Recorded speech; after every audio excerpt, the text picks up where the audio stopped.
on divine connections. He continues to preside over the popular 11 a.m. Sunday classes at the Diocesan Shrine of Jesus, the Divine Word in Quezon City. Without further ado, let us all welcome Reverend Father Jerry Ormos, SPD!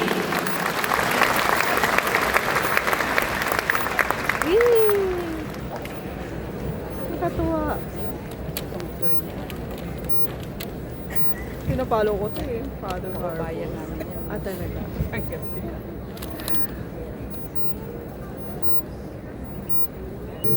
For duty, Lord, asking for your blessing for this unworthy priest to send the Holy Spirit. And Lord, asking for your blessings sa lahat ng mga kapatid kong dumalo dito. To be with you and to listen to you.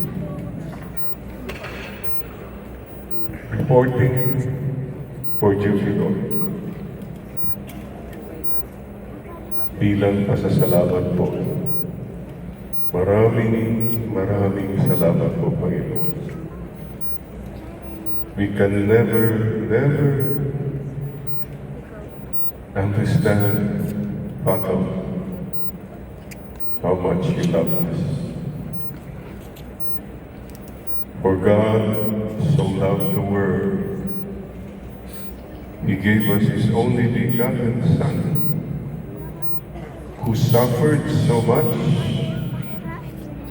was crucified and died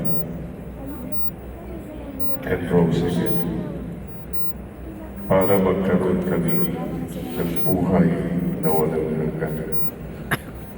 Panginoon, narito po kami just to say thank you, sorry, and we love you, Lord. Kahit papano, kahit konti, nag-aalay po kami ng pasasalamat sa inyo. Maraming salamat. At kami po ay hindi nawawalan ng pag-asa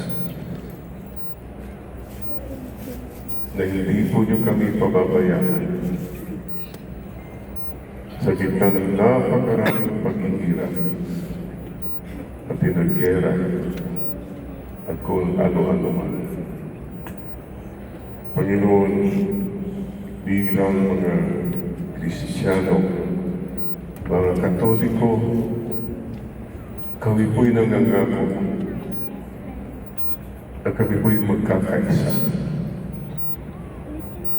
We will hold on together. Starting as a family, walang iwanan. We will not give up on loving you. We will continue to believe, trust, and surrender.